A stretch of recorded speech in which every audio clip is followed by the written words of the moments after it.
Are you my favorite horse? Are you my favorite horse? Willie, come on. Come on, Willie. We're in waste management here. I mean, nobody knows what to do with these horses once their racing and breeding careers are over. Michael Blowen runs Old Friends, a thoroughbred racehorse retirement farm in Kentucky. Our horses here earned almost $50 million on the racetrack. They earned a lot of money.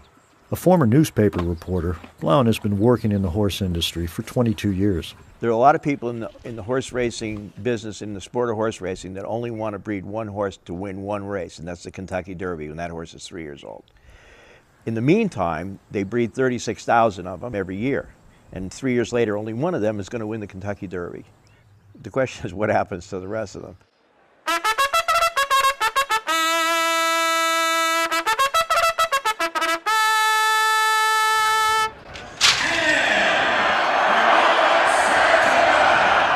A thoroughbred's racing career usually lasts from age 2 to 6, but these horses can easily live into their 20s.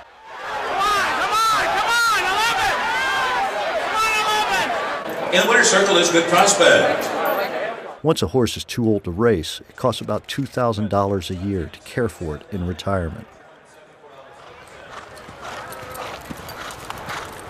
Although the federal government closed the last U.S. slaughterhouse in 2007, horses are still regularly sold at auction and trucked to slaughter in Mexico and Canada. Some are euthanized, others simply abandoned. The racing industry doesn't regulate what happens to horses after they are finished at the track. For some people, this sport is just about the money. It's just about whether you're in the asset pile or the liability pile. And if these horses are in the asset pile, they're treated like kings, they're taken care of. But once they hit the liability pile, unless they have really, really concerned owners and trainers that really, really care about the animals, then they're all in jeopardy. The bottom end of the rung can be hideous for a horse. Collectively, it's the responsibility of the industry, and that's the racetracks, the breeders, the owners. You know, everyone who makes a living off or touches the animal owes the animal something back.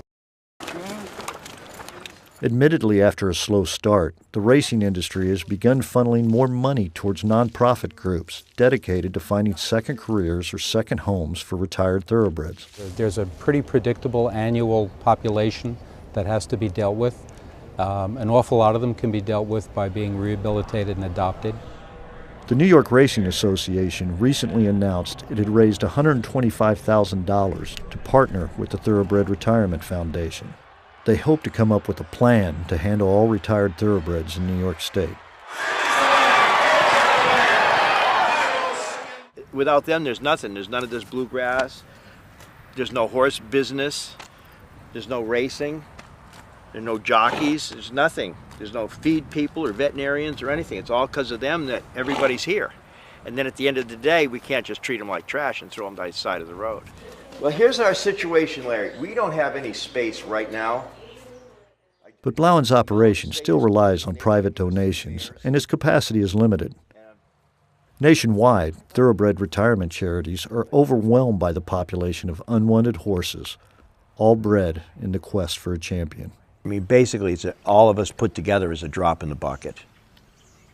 It's nowhere near the kind of facilities that you need if you're really serious about giving these horses a dignified retirement.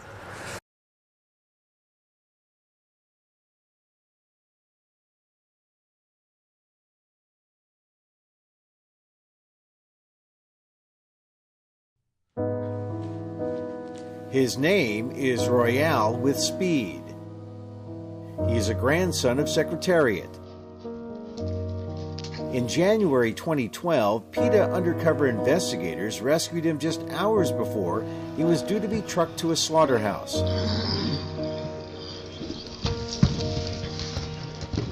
At this livestock auction in Kelowna, Iowa, having a famous pedigree doesn't matter. Horses here are valued only for their body weight. They will be transported to foreign slaughterhouses to be killed and cut up into meat, primarily for human consumption in France, Russia, Canada, and Japan. Royale with Speed, who earned his owners $127,000 on the racetrack, was bought by a kill buyer for just $350. PETA investigators were able to rescue him just hours before he was scheduled to be hauled to Canada for slaughter. They later identified him by researching the number tattooed on his lip. He is not only the grandson of Secretariat on his maternal side, but also the son of Breeders' Cup Classic champion Skip Away.